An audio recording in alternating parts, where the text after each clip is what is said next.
लीजिए अब हम इमेज की बात करने लगे हैं आज, टारगेटेड इमेज। पहले भी हमने इमेज लगाया था, वो फेविकॉल में लगाया था। अब हम ये कह रहे हैं वेबसाइट के ऊपर इमेज कैसे लगाना है। और image optimisation most important task है हमारा एसईओ का। आज के लेक्चर में हम इमेज लगाना तो सीखेंगे, बट साथ साथ हम लोग इमेज ऑप्टिमाइजेशन की भी बात करेंगे कि इमेज ऑप्टिमाइजेशन कैसे होती है। सो क्विकली हम एक काम करते हैं, वापस से अपने टैग में आ जाते हैं। ठीक। ये सब कुछ वही फाइल आ गई है हमारे सामने जिस पे हम काम कर रहे थे। ठीक है, चलिए अब हम एक काम कर लेते हैं भाई, यहां पर जो है ना इमेज लगा लेते हैं। हम फिर वही मैं बात कर रहा हूँ कि हम इमेज इसलिए नहीं लगा रहे कि हम अब डिजाइनिंग सीख रहे हैं, हम इमेज को इसलिए समझ रहे हैं कि हमने वेबसाइट की एसईओ करनी है। जब हमारे पास कोई वेबसाइट एसईओ के लिए आएगी, तो आज मैं जो पॉइंट्स आपसे डिस्कस करने लगा हूं इमेज को लेकर, आपने हर इमेज की वो चीजें आपने चेक करनी है।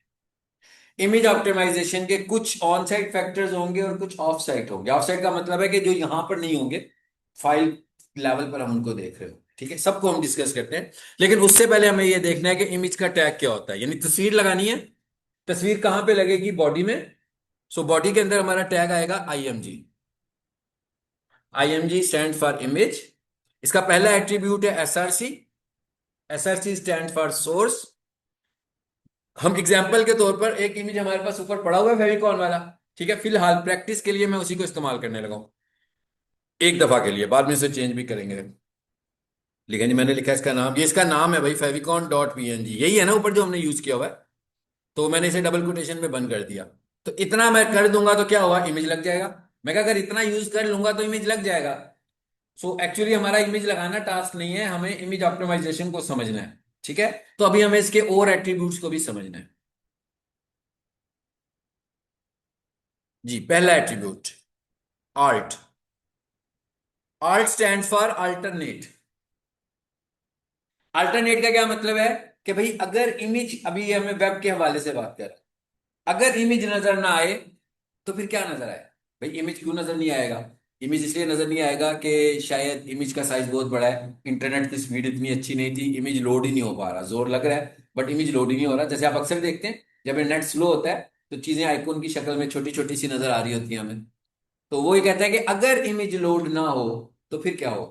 तो फिर वो होगा जो आर्ट में लिखा होगा। ये मैं लिख देता हूं। फिलहाल मैं सिर्फ इतना लिख रहा हूं ताकि इसके बाद एसईओ के पॉइंट से हम बात करेंगे कि फेविकॉन इमेज था ये भाई, लगा दिया हमने। ये कितना बड़ा होना चाहिए? डबल कोटेशन में लिखना है, जब भी कोई मैसेज होगा डबल कोटेशन में लिखना है। डबल, ये मैंने टैग बंद कर दिया। फिलहाल मैं सब दिखाना चाह रहा हूँ कि इमेज नजर कैसे आएगा। तो भाई ये फाइल का नाम क्या है, आपको फाइल का रूट यहाँ से भी पता लग जाता है। ये देखिए, ये मैं नोट पैड यूज किया हुआ है ना, इसके ऊपर लिखा हुआ है सी लालपुल HTML best digital marketing course in लाहौर.html। तो रूट पता लग रहा है। यानी आपको भी अगर कभी अपनी फाइल का कंफ्यूजन हो गया भाई फाइल है कहाँ, चल कहाँ से रही है, तो आप ये ऊपर वाला पाथ चेक कर लें, यहां से आपको पता लग जाएगा आपकी फाइल कहाँ से चल रही है। एनीवेज आगे चलते हैं। ये पता लगी क्या हमें कहाँ से चल रही है? सी के ऊपर लाल पुल। लो जी, सी के ऊपर लाल पुल का फोल्डर बना हुआ है, देखें कहाँ है जी लाल पुल वाला फोल्डर, ये।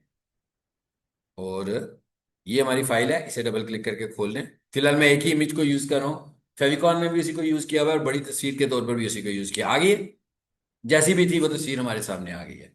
ये सब हम ये समझ रहे हैं कि इमेज लगता कैसे है। हमने कभी इमेज नहीं लगाना, इमेज ऑलरेडी लगे होंगे। हम सिर्फ उनको रैंक करने के लिए ऑप्टिमाइजेशन करेंगे, वो भी हम सीखेंगे वो क्या करेंगे।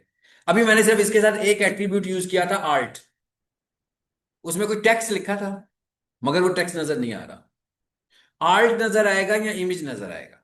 दोनों में एक वक्त में एक चीज नजर आएगी। आर्ट का मैसेज उस वक्त नजर आएगा जब इमेज नजर नहीं आएगा किसी वजह से। किस वजह से? एक वजह हम सेट कर देते हैं यहाँ पे कि नजर ना आए। वजह होगी सेट, मैंने नाम चेंज कर दिया ना उसका। इस नाम का तो कोई इमेज ही नहीं है, इसका मतलब है कि अब इमेज तो लोड नहीं होगा। फिर क्या होगा?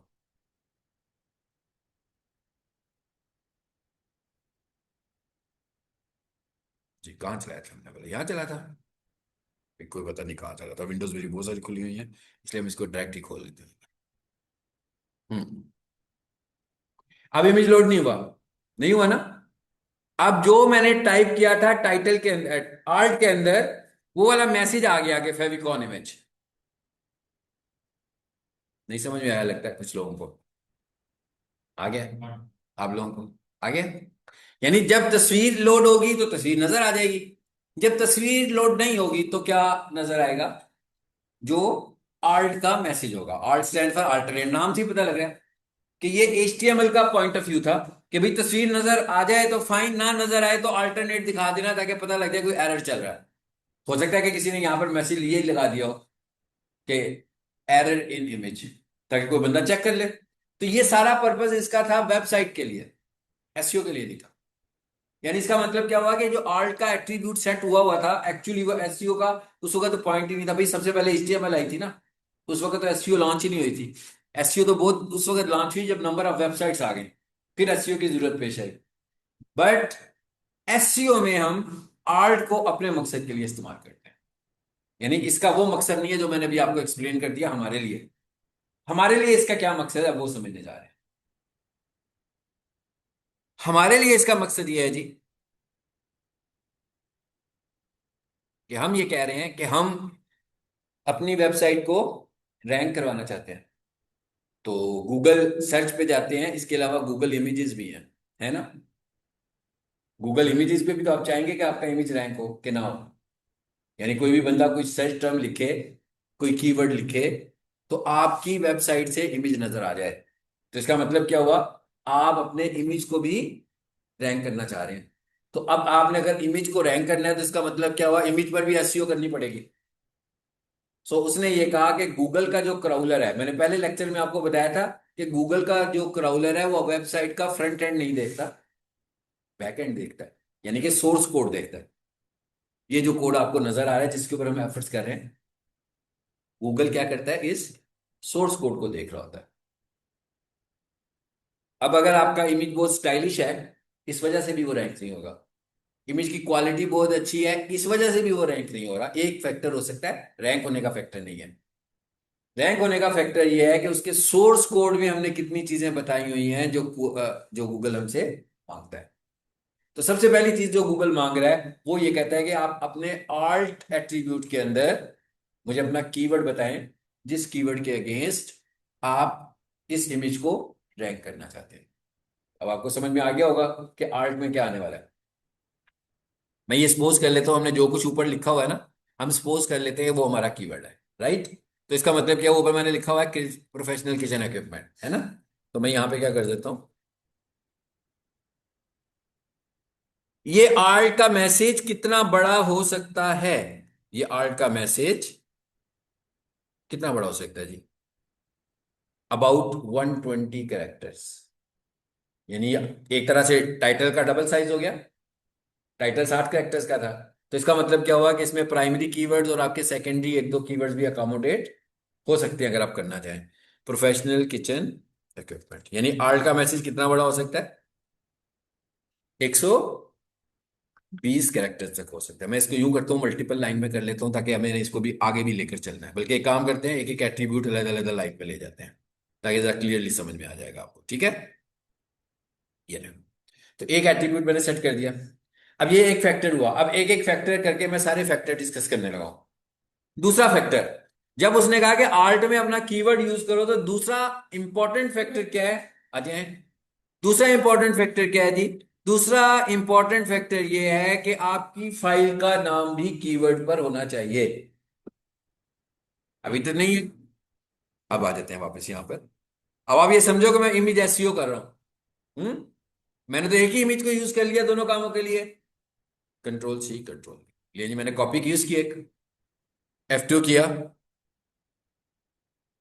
आपको समझ में आ ही गया होगा कि मैं क्या डमी प्रैक्टिस कर रहा हूं। हाँ, अब मैं इसको यूज करने वाला हूं। लिख दिया जी हमने। अब क्या हुआ? फाइल का नाम कीवर्ड पे आ गया, ठीक है। F2 किया। मैं चाहता तो वहां भी जाके टाइप कर सकता था, स्पेलिंग एरर ना आए, इस वजह से मैंने कहा कि भाई इसको कॉपी करके ले जाते हैं ताकि एरर्स के डाउट सारे ही खत्म हो जाए। कॉपी किया इसको यहां से, PNG है ऑलरेडी। कोडिंग में आ जाए वापस। फाइल का नाम कहाँ लिखा था आपने? ये अब मैं इसको चेंज करने लगा हूं। Dot PNG. एक एक फैक्टर मैं डिस्कस कर रहा हूं। अब मेरा लेक्चर वीडियो सुनोगे तो एक एक फैक्टर आ रहा होगा। जैसे पहले शुरू से मैंने आर्ट की बात की, अब नेम कन्वेंशंस की बात की। और नेमिंग कन्वेंशंस में मैंने आपसे कहा था स्पेस बार नहीं होता, ये बहुत पहले बता दिया हुआ है। स्पेस बार की जगह पे क्या होता है? हाइफन होता है। आप देख रहे हैं मैंने हाइफन यूज किया। कॉपी पेस्ट इसलिए कर लिया कि भाई यहाँ आके कहीं स्पेलिंग मिस्टेक ना कर दूं। तो मैंने कहा उधर से कॉपी करके यहाँ लाकर पेस्ट कर लेते हैं तो ज्यादा अच्छी बात हो जाएगी। मुझे कंफर्म है कि भाई अब कम से कम स्पेलिंग मिस्टेक नहीं है, क्योंकि मैंने तो कॉपी पेस्ट किया हुआ है। स्पेलिंग मिस्टेक तो हो ही नहीं सकती, कोई और एरर हो सकता है, स्पेलिंग मिस्टेक नहीं हो सकती। सो एक फैक्टर हुआ। जरा चेक करते हैं कि उसकी सेहत पे कोई असर पड़ा है ये सब कुछ करने से।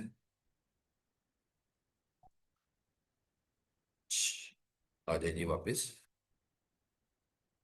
ये एज इट इज नजर आ रहा है, पहले भी ऐसे ही नजर आ रहा था, अभी भी वैसे ही नजर आ रहा है, बट एसईओ के फैक्टर्स अप्लाई होने शुरू हो चुके हैं। अगला एट्रीब्यूट। अगला एट्रीब्यूट क्या है जी? अगला एट्रीब्यूट ये है कि ये जो आपका इमेज है, अब ये एक और एसईओ का फैक्टर मैं डिस्कस करने लगा हूं। पहले हमने कहा कि नाम में कीवर्ड होना चाहिए। फिर हमने कहा कि नाम में स्पेस नहीं होनी चाहिए। फिर हमने कहा नाम में स्पेस नहीं होनी चाहिए तो उसकी जगह पर क्या होना चाहिए? हाइफन। फिर हमने कहा कि नाम छोटी एबीसी में होना चाहिए। और अब हम एक और बात करने लगे हैं कि फाइल का साइज, फाइल का वेट 300 टू 400 किलोबाइट्स या 500 किलोबाइट्स, इससे ज्यादा नहीं होना चाहिए। कोशिश करनी है कि 300 किलोबाइट्स तक ले जाए। 200 से लेकर 500 की रेंज बना लो।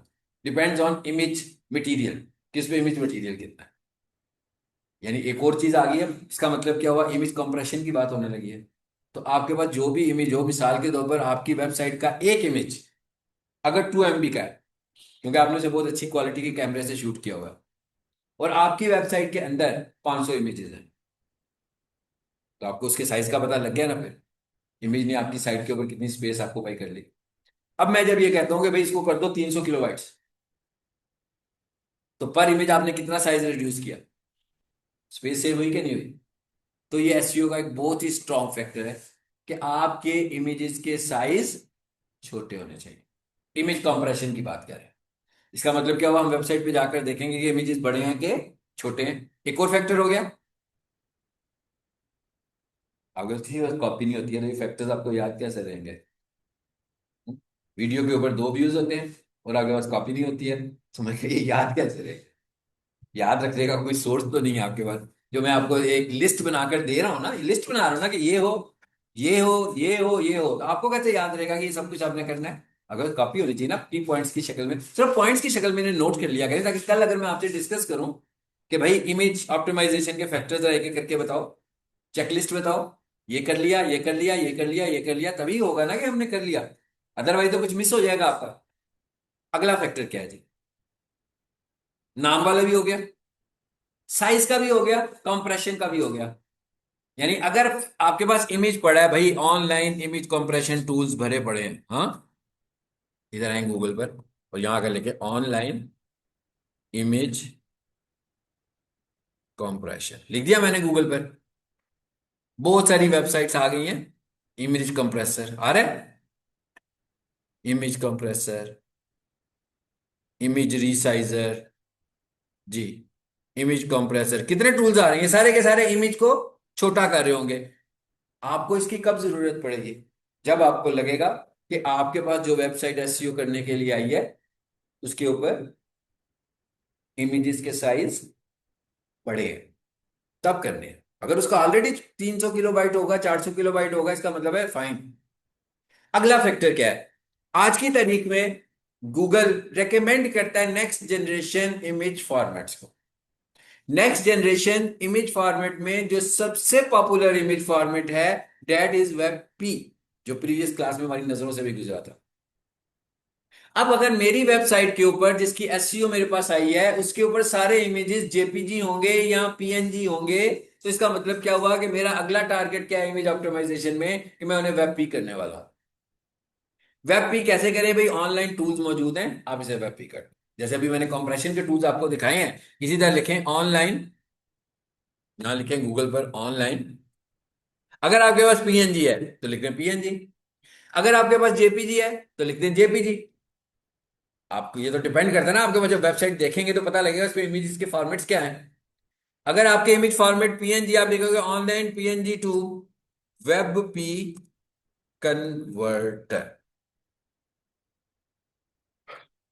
क्राउड कन्वर्ट, पिक्सेलेट, मैं आमतौर पर ये पिक्सेलेट को यूज कर रहा होता हूँ, तो बहुत सारे टूल्स हैं ये, किसी को भी यूज कर, सारी लिस्ट में वही टूल्स आ रहे हैं, एक एक करके देखते जाएं, ये भी यूज हो जाएगा, ये भी यूज हो जाएगा। मैं कहता हूँ इसको भी क्लिक कर देते हैं।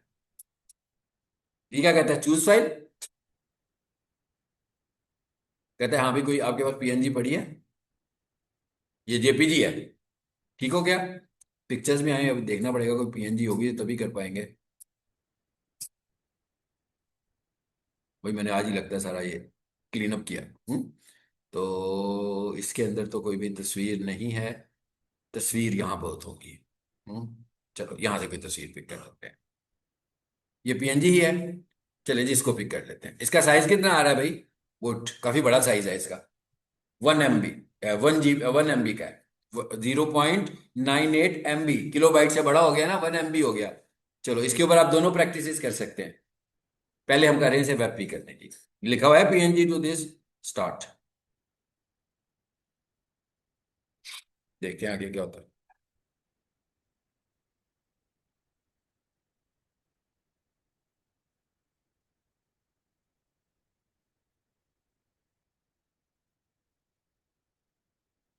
जी, ये आगे जी बड़ी फाइल है। अब ये देखेंगे कि ये 1 MB शो कर रही थी, अब ये कन्वर्ट होने के बाद, यानी कि वेब पी बनने के बाद इसके साथ क्या होता है। कितनी हो गई है, 122 किलोबाइट्स की, पहले थी 1024 किलोबाइट्स, अब हो गई है 122 किलोबाइट्स। कितनी स्पेस सेव हुई है ना।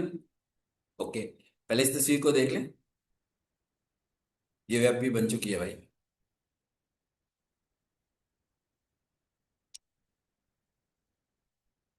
ठीक, इसको ओरिजिनल जगह पर देखेंगे ना, जहां पर ये 1 MB थी, वहां पर भी ऐसी होगी।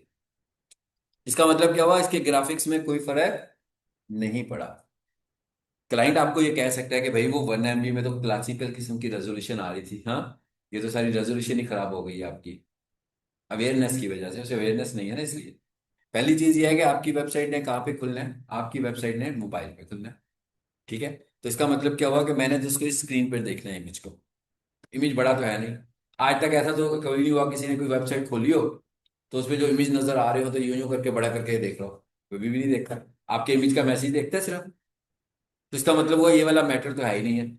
ये प्रॉब्लम कहाँ पे करेगा, प्रॉब्लम असल वाला भी कर जाएगा, अगर यूं करके जूम बड़े बड़े, इतना बड़ा तो कोई करके नहीं देखेगा, किसी को ये देखने में दिलचस्पी नहीं है क्लोज व्यू करके इसको, ठीक है। तो इसका मतलब है कि इट इज नॉट इशू। और इसने क्या किया, सिर्फ एक ने, तकरीबन एक ने हमारे 900 किलोबाइट्स बचाए। अगर सपोज कोई ई कॉमर्स की वेबसाइट होती और उसके ऊपर 1000 इमेजेस होते, उसके ऊपर 2000 इमेजेस होते, तो आपको पता लगेगा आपने अपने सर्वर पर कितनी स्पेस सेव कर ली। जब आपने अपने सर्वर की इतनी स्पेस सेव की, इसका मतलब क्या हुआ, आपकी वेबसाइट की स्पीड बहुत ज्यादा बढ़ गई अचानक से, ठीक। हाँ जी, हर इमेज को वाईफाई कर, लेकिन अगर आप किसी टूल को यूज कर रहे होंगे, जैसे शॉपिफाई होता है, जैसे वर्डप्रेस में ऑप्टिमाइजर कोई पड़ा हुआ है, तो वो खुद भी कर देगा, लेकिन फिर भी हमें उसे देखना पड़ेगा कि क्या उसने सबको कर दिया कि नहीं किया। अदरवाइज जो मैनुअल करने वाला तरीका है, इट इज गुड। मतलब इसमें यह है कि गारंटी होती है कि हर चीज को हम खुद से मैनुअली देखने लगे हुए हैं। तो एक और फैक्टर हो गया, मैं एक और फैक्टर देख लिया, इमेज कंप्रेशन और कन्वर्जन, कन्वर्जन टू वेबपी। अगर ये जेपीजी होता तो मैं लिखता जेपीजी टू वेबपी कन्वर्टर, अगर ये पीएनजी है तो मैंने लिखा PNG to WebP converter. Actually मुझे चाहिए क्या था, वेबपी कन्वर्ट। अब फॉर एग्जाम्पल थोड़ी देर के लिए सोचते हैं कि इमेज 1 MB का नहीं था, ये इमेज 4 MB का था, ऐसा भी होगा। इतने बड़े बड़े इमेजेस भी वेबसाइट पे आएंगे, इसी वजह से उनकी वेबसाइट स्लो होगी। अब जब मैं इसको वेब भी करूं तो हो सकता है कि इसको छोटा भी बेचारा करेगा तो कितना कर ले, शायद 1 MB तक ले आए, 4 MB को, 5 MB को। अब क्या टेक्निक इस्तेमाल करें, अब क्या टिप है हमारे पास, अब टिप ये है कि हमारे पास दो टेक्निक्स हैं, दो है ना। पहली टेक्निक क्या थी, इमेज कंप्रेशन। दूसरी टेक्निक क्या थी, वेब पी। इसके लिए तो मैंने क्या किया था, इस इमेज पर डायरेक्टली वह पी ही कर दिया ना, तो उसने जितना कंप्रेस करना था वो भी कर दिया। आप क्या करें, दोनों टेक्निक्स को वन बाय वन इस्तेमाल कर लें। पहले क्या करें, पहले इमेज कंप्रेस करें। पीएनजी थी, पीएनजी ही रहेगी, बट क्या होगा, साइज कम हो जाएगा। हो सकता है कि वो 4 MB वाले को 1200 MB पे ले आए, यानी 1.2 पे ले आए। तो अब वेब पी के लिए काम आसान हो गया। अब आप जब उसे वेब पी करेंगे तो उसने भी तो साइज रिड्यूस करना है, तो फिर वो उसे किलोबाइट्स में ले जाएगा। लेकिन अगर मैं डायरेक्टली करता तो हो सकता है मैं MB टू MB ही रखता। पॉइंट समझ में आया। ये कब करेंगे, जब इमेजेस ज्यादा बड़े होंगे। अभी तो आपने देखा था ना कि उसने 1 MB को 100 किलोबाइट्स में कर दिया। लेकिन अगर हमें ऐसा लगे कि भाई जैसे ही हमने 5 MB को वेब पी किया, तो उसने अभी भी उसको 1.5 MB ही रखा हुआ है, तो एमबीज तो फिर है। गूगल का स्टैंडर्ड सेटिस्फेक्शन तो नहीं हो रही है गूगल के स्टैंडर्ड की अभी भी, क्योंकि वो तो कह रहा था किलोबाइट्स में लेके जाओ। तो मैंने क्या किया, पहले इसको किया कॉम्प्रेस। जब मैंने इसे कॉम्प्रेस किया तो उसने क्या किया, इसका साइज छोटा किया। फिर जब मैंने इसको किया वेब पी, तो इसने वेब पी भी किया और साइज मजीद छोटा किया थोड़ा सा। उस रेशियो से नहीं करेगा क्योंकि ऑलरेडी कंप्रेस हो चुकी हुई है, लेकिन किसी हद तक अभी भी उसके पास गुंजाइश मौजूद है। तो अब मैंने क्या किया, इसके ऊपर दो टूल एक्सरसाइज कर दिए। तो इस तरह करने से हमें ये फायदा भी हो जाएगा। ये सारी जितनी चीजें मैं पढ़ा रहा हूं आपको अभी, ये सारे के सारे इमेज ऑप्टिमाइजेशन के फैक्टर्स है। हमने क्या कहा, आल्ट एट्रीब्यूट सेट करो। हमने क्या कहा, नेमिंग कन्वेंशंस को चेक करो, यानी कि कीवर्ड इस्तेमाल करो। फिर हमने क्या कहा, इमेज कंप्रेशन करो। फिर हमने क्या कहा, इमेज फॉर्मेट कन्वर्जन करो। कितने सारे फैक्टर्स हैं जो हम एक इमेज ऑप्टिमाइजेशन के ऊपर अप्लाई करने लगे। अभी भी बात खत्म नहीं हुई है। अब वापस आ गए हम अपनी फाइल के अंदर, और यहां पर भी कोड चीज देखने का हो गया है। मोस्ट इंपॉर्टेंट, विड्थ और हाइट, ठीक है चीज है। अब गूगल कहता है कि भाई आप का इमेज है, इसका मतलब है फिजिकल तो कोई चीज है ना, उसकी विड्थ भी है, उसकी हाइट भी है। गूगल ये नहीं कह रहा कि इस तरह का साइज कर दो। गूगल कह रहा है कि भाई जो भी साइज है ना आपका, वो अपने सोर्स कोड में मेंशन कर दो, बस। मतलब आपने अगर स्केयर इमेज बनाया हुआ है कोई, तो इसका मतलब क्या होगा, हो सकता है वो 1080 बाई 1080 पिक्सल्स का हो। तो कहता है वो जो भी उसका एक्चुअल साइज है, मैं ये नहीं कह रहा हूं कि मेरी मर्जी का कोई साइज सेट करना है आपने, जो भी उसका साइज, आपके इमेज का जो साइज शो हो रहा है पिक्सल्स में, एग्जैक्टली वो सोर्स कोड में आकर मेंशन कर दो। इसका क्या फायदा होगा गूगल को? इसका ये फायदा होगा कि गूगल ने आपके नंबर ऑफ इमेजेस को लोड करना है। तो जब सोर्स कोड में पहले ही आ गया, तो गूगल को सारे साइजेस का पता लग गया। इसका मतलब क्या हुआ, टाइम बचा गूगल का कि नहीं हुआ। अदरवाइज तो वो हर इमेज को देखेगा, साइज को देखेगा, फिर इमेज को देखेगा, फिर साइज को। इसकी एग्जांपल बिल्कुल ऐसी है, जैसे इस क्लास में आ सकती हैं टोटल कोई कुर्सियां समझ लो 20, और 20 स्टूडेंट्स इस क्लास में आके क्लास लेते हैं, ठीक है। और ये जो 20 कुर्सियां हैं ना, ये क्लास में नहीं लगी हुई, ये कहाँ पड़ी है, बाहर। अब जब स्टूडेंट ने अंदर आना है, तो अपनी कुर्सी लेकर आना है। अब एक सीन ये है। दूसरा सीन क्या है, कि ये 20 कुर्सियां हैं ना, ये क्लास में पड़ी हुई है। अब मुझे बताएं कि क्लासरूम इन्वायरमेंट के लिए अच्छा इन्वायरमेंट कौन से वाला होगा, बाहर वाला कि अंदर वाला। अंदर वाला। क्योंकि अगर बाहर वाला है तो जो भी स्टूडेंट आ रहा है कुर्सी ला रहा है, मैं तो रुक जाऊंगा, जब भी नई कुर्सी आएगी मैं खामोश हो जाऊंगा, भी कुर्सी की आवाज रिकॉर्ड हो रही होगी उस टाइम तो। फिर ये भी होगा आते ही किसी साथ वाले बंदे को, यार थोड़ी सी कुर्सी लेफ्ट पे करना, थोड़ी सी राइट पे करना, आगे वाले को कहा पीछे कर लो, हो गया लेक्चर, है ना। गड़बड़ हो गई ना, सारा माहौल ही खराब हो गया। यही चीज ये है कि गूगल कहता है कि जब आप मुझे साइज नहीं बताते तो मेरे साथ यही होता है। आपने अक्सर नोट किया होगा, वेबसाइट खुलती है, यूं तस्वीर आती है, फिर छोटी होती है, फिर बड़ी होती है, फिर ऊपर जाती है, फिर नीचे आती है। असल में उसे समझ में नहीं आ रहा होता कि मुझे साइज कौन सा सेट करना है। हर नया इमेज प्रीवियस इमेज के साइज को हर्ट कर रहा होता है। लेकिन जब आपने साइजेस बता दिए होंगे, ये टेक्निकल एसईओ का एक बहुत ही स्ट्रॉन्ग फैक्टर है कि भाई आप इमेज साइजिंग करें। इमेज साइजिंग करने का मतलब ये नहीं कि एसईओ वाला बंदा अपनी मर्जी के इमेज सेट करेगा। इमेज वही है जो डेवलपर ने बनाकर दे दिए, रख कर दे दिए। जो भी उनके साइजेस आ रहे हैं, एक्चुअली वही साइज चलेंगे। सिर्फ हम बताएंगे। यानी मेरे पास तीन इमेज हैं, एक स्केयर का है, उसका साइज है 1080 बाई 1080, मैं जाके यहां लिख दूंगा। एक इमेज जो है वो है 520 बाई 320 का, मैं लिख दूंगा। मतलब मैं अपनी मर्जी के साइज नहीं कर रहा हूं, साइज वही है, बट मुझे यहां पर हर इमेज के अंदर आकर विड्थ और हाइट मेंशन करनी है बस। वो कह रहा है बता दो मुझे, जब बताओगे तो मेरे लिए आसान हो जाएगा आपकी वेबसाइट को जल्दी लोड करना। ये जल्दी लोड करवाने के हमारे पास टिप्स हैं। तो इसका मतलब क्या हुआ, मुझे भी नहीं पता भाई साइज क्या है इमेज का। देखें जरा क्या साइज है इसका। कौन सा इमेज लगाया था मैंने बोला, ये लगाया था, ये तो था लगाया हुआ आपने। उधर चले वापस लाल पुल पर आए, इधर वहां पर कुछ और इमेज है। ये है, देखिए माउस रखा है तो साइज ऊपर आ गया 243 बाई 208। तो 243 इसकी विड्थ है और 208 इसकी हाइट है। तो मैं लिखता हूं यहां पर आकर, क्या लिखता हूँ, 243, और हाइट क्या है जी, 208 थी शायद। वही लिख रहा हूं जो मैंने वहां से कॉपी किया है, अपनी तरफ से मैं कोई हाइट नहीं दे रहा हूं।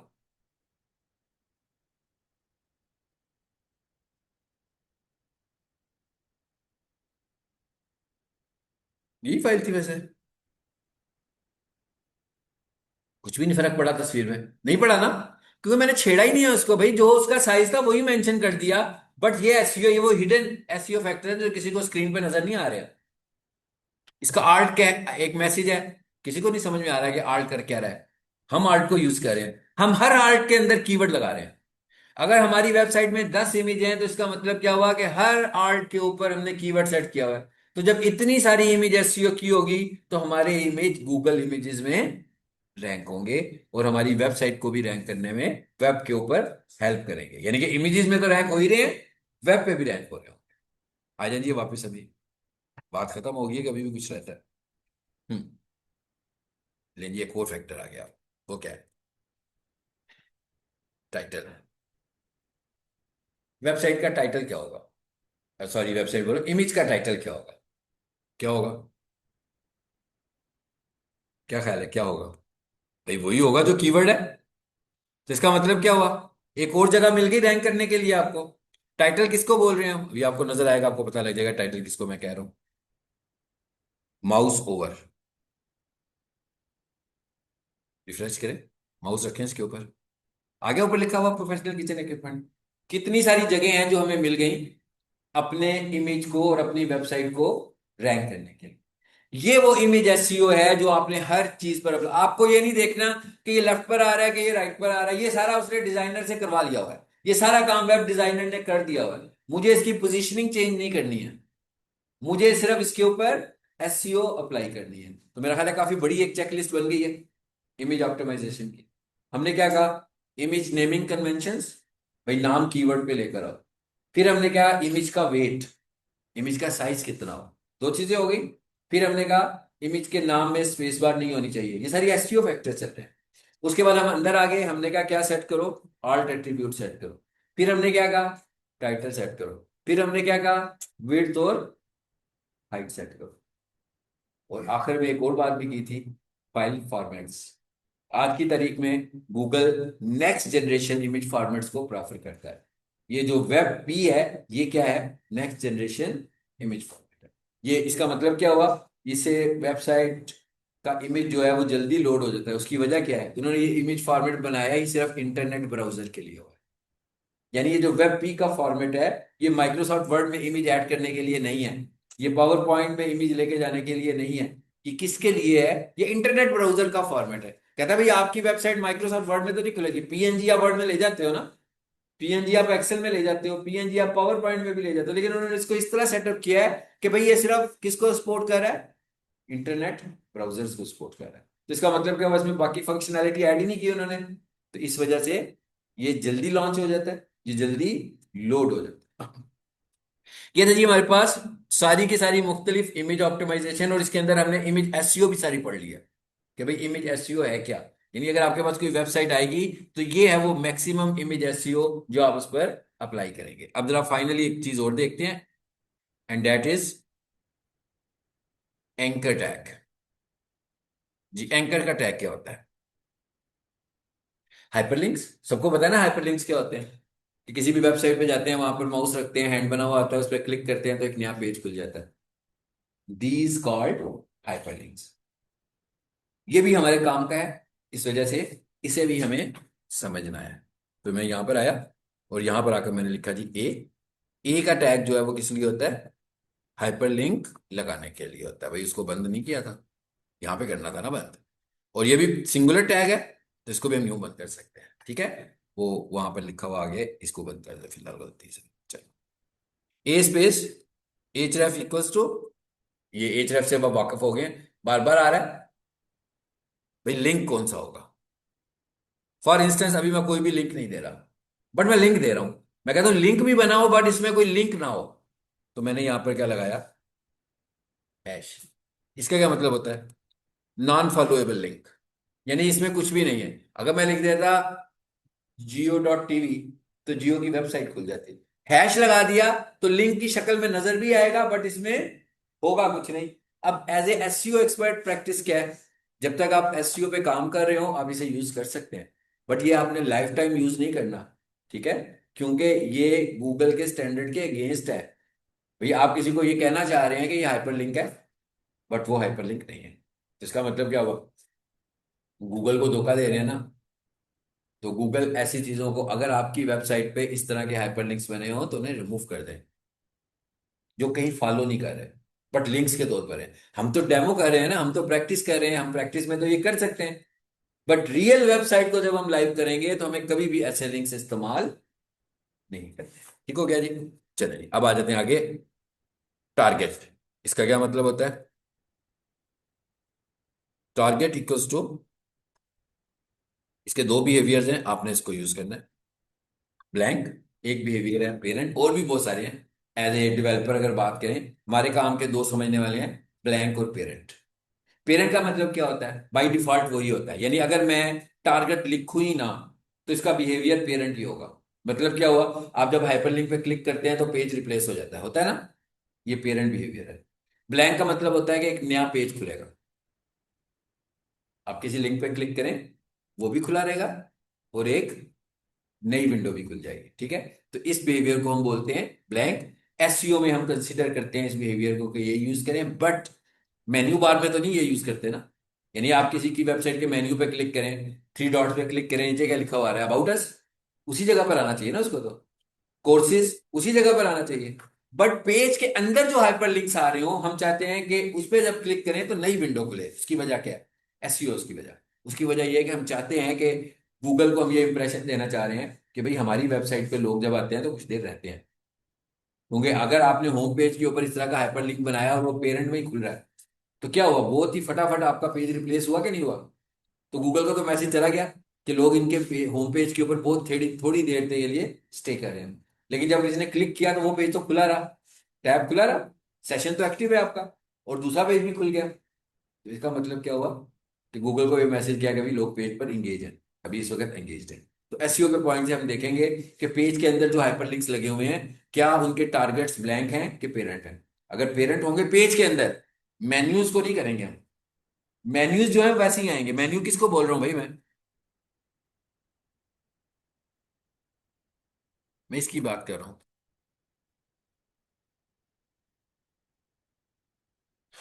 ये मेन्यूज हैं। अब ये देखें, मैं पाकिस्तान पे क्लिक करूं तो क्या होता है? नया पेज तो नहीं खुला। मैं क्या, नया पेज तो नहीं ना खुला। मैं वर्ल्ड पे क्लिक करूं, उसी जगह पर सब कुछ रिप्लेस हो रहा है। हम ये कह रहे हैं कि एसईओ के पॉइंट ऑफ व्यू से हम क्या चाहते हैं। चलिए जब खुल जाने से फिर आगे देखते हैं।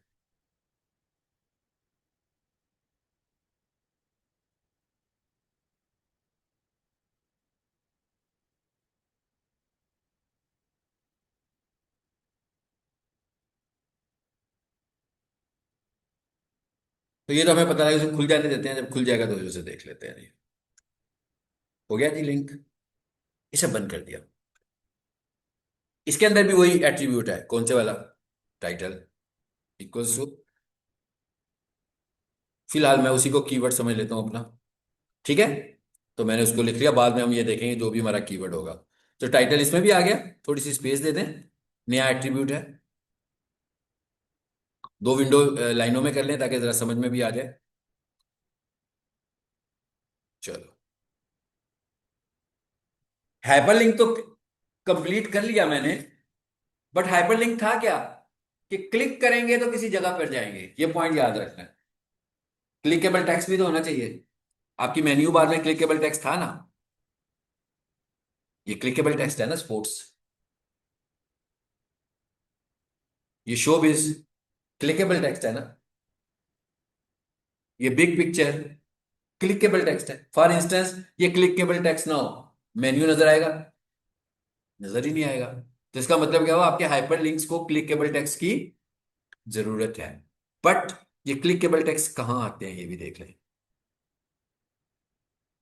बाहर आते हैं, एंकर के अंदर क्लिकेबल टेक्स्ट नहीं है। तो अब मेरा क्लिकेबल टेक्स्ट क्या आ रहा है? प्रोफेशनल किचन इक्विपमेंट आ गया जी। ये मेरा क्लिकेबल टेक्स्ट हो गया। अब मैंने यहां पर लिखा, सबको पता लग ही गया होगा, ये जो एंकर का टैग है ये पेयर टैग है। अगर मैं इसका पेयर क्लोज नहीं करूंगा तो नीचे वाला सारा पेज ही एंकर बन जाएगा, इसलिए इसे क्लोज भी करना पड़ेगा। ये जो क्लिकेबल टेक्स्ट है ये बहुत इंपॉर्टेंट है समझना, क्योंकि अगर आपने सब कुछ कर लिया और आपने क्लिकेबल टेक्स्ट यूज नहीं किया तो भाई कैसे फॉलो करोगे इस लिंक को? लिंक को फॉलो करने के लिए आपको क्या चाहिए? Clickable text. हमने ये देखना है कि हमारी वेबसाइट के अंदर हाइपरलिंक्स कैसे बने हुए हैं। गूगल ये कहता है कि एक स्टैंडर्ड वेबसाइट जो होती है, including menus, including social links, including footer, एक वेबसाइट के अंदर 100 हाइपरलिंक्स होने चाहिए। हाइपरलिंक्स हैं क्या? जिस तरह हमारी लाइफ का एक सोशल नेटवर्क है ना? सोशल नेटवर्क क्या है? आपकी फैमिली, आपके दोस्त, आपके क्लास फेलोज, यही है ना? आपके ऑफिस के लोग, इनके साथ ही है ना आपका नेटवर्क बना हुआ है। इसी तरह गूगल कहता है कि आपकी वेबसाइट का भी सोशल नेटवर्क डेवलप होना चाहिए, कि भाई एक पेज के ऊपर के क्लिक करके उसे सपोर्ट मिल रही हो किसी दूसरे पेज से, दूसरे पेज से लोग आपके पेज पर आ रहे हो, तो नेटवर्क बन गया ना। ये नेटवर्क जो है ये कैसे बनता है? हाइपरलिंक्स की शक्ल पे बनता है।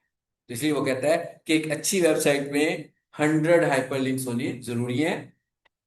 तो इसमें से आप मेन्यूज आइटम्स निकाल दो, इसमें आप सोशल आइकन्स निकाल दो, इसमें से आप जो फुटर पे ऊपर वेबसाइट के मेन्यू आइटम्स आ रहे होते हैं वो भी निकाल दो। तो बाकी के जो है वो काउंट आपने पूरा करना है।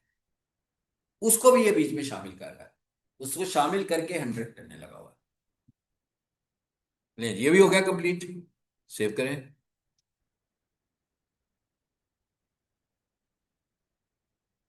इसको रन करके देखते हैं।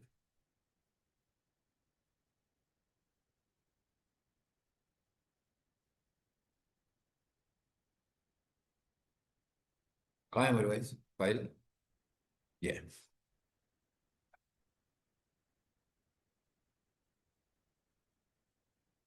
रिफ्रेश करें, ये बन गया हाइपरलिंक।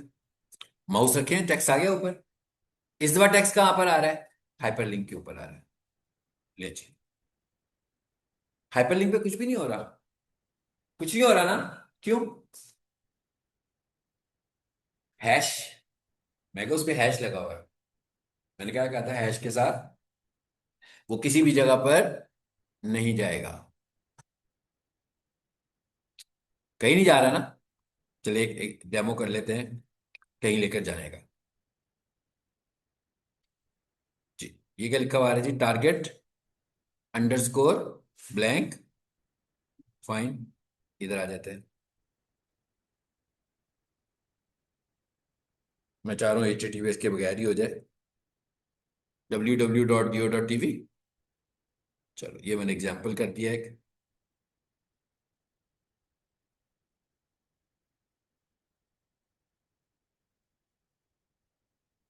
जी, नई पेज खुला है। मैं क्या, अंडरस्कोर ब्लैंक खुला है ना, वो वेबसाइट का URL सही नहीं ना दिया। तो मैं कहता ना ही दूं तो अच्छा है, दे देते हैं भाई, वो कह रहा है तो। Control C। अब ये पूरा प्रोटोकॉल के साथ एड्रेस आ जाएगा। हम्म। एच में ऐसे एड्रेस लिखना है, HTTPS के साथ, यानी इंटरनेट का प्रोटोकॉल साथ लगाना है आपको। अब देखते हैं क्या होता है।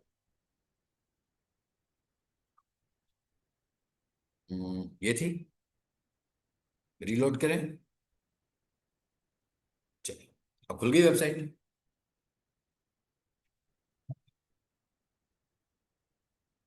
ये तकरीबन मैंने आपको बेसिक टैग जो करवाने थे ना, वो करवा दिया आज। ये मैं चाहता था कि आपको पहले पता हो और इनकी आपकी एक्सरसाइज भी अच्छी हो। अगली क्लास में हम एक वेबसाइट डिस्कस करने वाले हैं। ठीक है। आपका ग्रुप कौन सा है?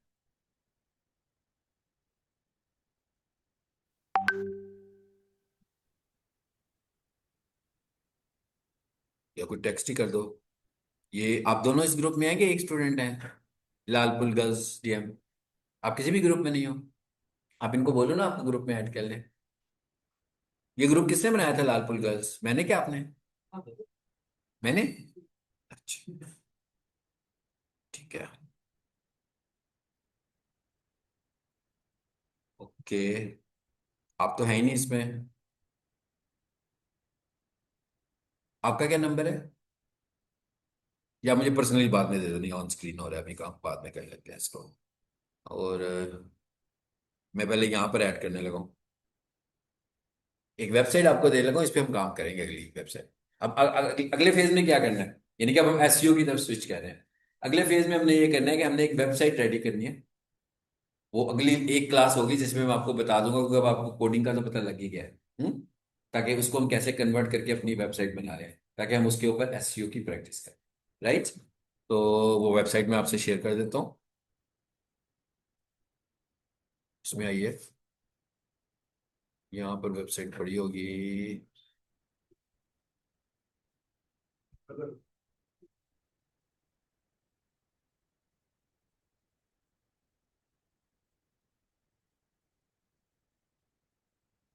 ये लीजिए। ये वॉइस का कौन सा है यार, वो भी जरा टेक्स्ट करो कोई बंदा अपने ग्रुप में, ताकि ये मैं आप लोगों को ग्रुप में भेज दूँ ना। वॉइस वाला कोई भी टेक्स्ट करे यहाँ पर, मुझे प्रोमिनेंट हो जाए ना जरा। उनको भी भेज दो। आप लोगों ने साथ में ना एक एप्लीकेशन और इंस्टॉल करना है, जो मैंने आपको बताया था। 7 जिप। फ्री है। ठीक है ना? क्योंकि आप देख रहे हैं जिप फॉर्मेट में फाइल पड़ी है। इसको अनजिप करना है। विंडो का अनजिपर यूज नहीं करना। आया मैसेज मुझे वॉइस का? नहीं आया? अच्छा भाई, मैं खुद ही ढूंढ लेता हूँ। नया ग्रुप तो नहीं बना आपका? कॉलेज का नया ग्रुप तो नहीं बना होगा? कि पुराने वाला ही है? तो यहाँ पे मैंने सेव किया होगा शायद। हाँ।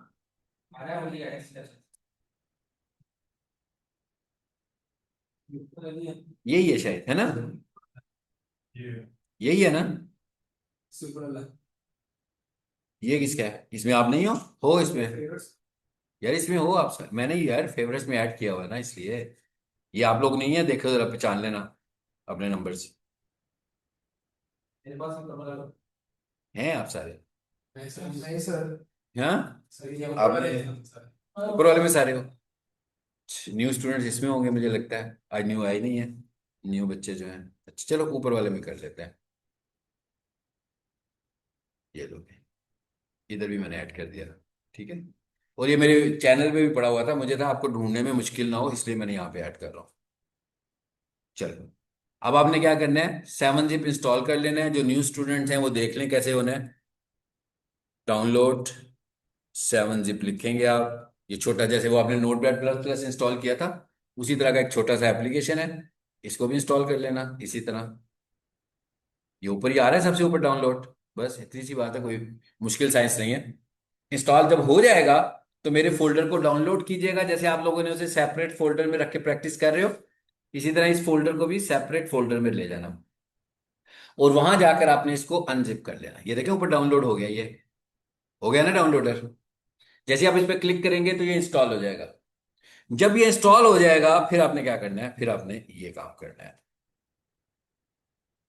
हम्म, इधर आए जी, मैं एग्जांपल के तौर पर वहीं पे करके दिखा देता हूँ। हाँ, गलत जगह पे मूव कर रहे हैं। ये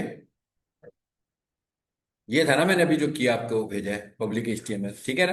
फॉर इंस्टेंस इसको मैं यहाँ से कॉपी करके, जैसे आपने करना है मैं वही करने लगा हूँ, यहाँ ले गया हूँ। सपोज कर ले मैंने यहाँ इसको पेस्ट कर दिया, आ गया।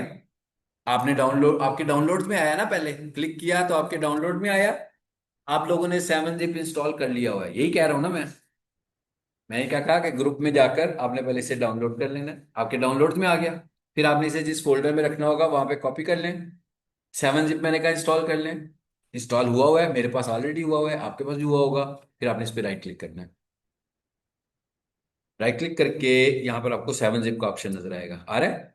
ऐसे ही आपको भी नजर आएगा। फिर आपने क्या करना है, ये क्या लिखा हुआ है, एक्सट्रैक्ट हेयर। देखिएगा यहाँ पर पब्लिक HTML आ जाएगा। ये, इसे आपने यूज करना है। पॉइंट समझ में आया। मैंने कहा मैंने आपको ग्रुप में एक फोल्डर भेजा है जो जिप है। सबसे पहले क्या करना है, उसे डाउनलोड कर लेना है। जब आपका डाउनलोड कंप्लीट होगा तो कहाँ पे आएगा, डाउनलोड्स में आ जाएगा। आपने उसे यहाँ से कॉपी करना है और अपने उस फोल्डर में रख लेना है जहाँ पे आप उसे रखना चाहते हैं। कॉपी पेस्ट सबको पता है। उसके बाद मैंने क्या कहा, एग्जाम्पल दिया आपको। फिर मैंने कहा जैसे मैंने पिक्चर्स में अभी इसको रखा है, तो यहाँ पर जो वो आ गया ये, इस पे कोई काम नहीं होगा। हाँ, इस पे आपने राइट क्लिक करना है 7-zip इंस्टॉल करने के बाद। तो यहाँ पर शो मोर करोगे तो 7-zip नजर आ जाएगा। हो सकता है पहले ही नजर आ जाए। और एक्सट्रैक्ट हेयर कर लेना। तो मैं पहले एक दफा कर चुका हूँ इसलिए उसने मैसेज दिया है। इस पे हम क्या काम करेंगे मैं आपको अगली क्लास में सिखाऊंगा। मैं इस पे क्या काम करेंगे वो अगली क्लास में सिखाऊंगा। मैं चाहता हूँ कि पहले ये आपके पास मौजूद हो। जब आप अगली क्लास में आए तो आप लोगों के कंप्यूटर या लैपटॉप पे मौजूद हो। आपको भी मैं ग्रुप में ऐड करता हूँ, फिर आपके पास भी आ जाएगा, ठीक है। जी क्लियर हो गया। मैं कहा सबको क्लियर हो गया, क्योंकि अब हम अगली क्लास में हमने ये करना है कि जो वेबसाइट मैं आपको दे रहा हूँ, आप लोगों ने इस वेबसाइट को हल्का फुल्का सा चेंज करना है। और जो हमने SEO करनी है ना वो इसके ऊपर करेंगे। क्योंकि कॉपी पे SEO करेंगे तो फायदा तो नहीं ना होगा। SEO किसी वेबसाइट पे अप्लाई करना चाहिए ना। तो इस तरीके से हम इसको वेबसाइट पर अप्लाई करेंगे। अगली क्लास में मैं इसको चेंज करना सिखाऊंगा और उससे अगली क्लास में हमारा नेक्स्ट टॉपिक SEO का शुरू हो जाएगा, कीवर्ड रिसर्च। कि कीवर्ड रिसर्च हमें कैसे परफॉर्म करनी है।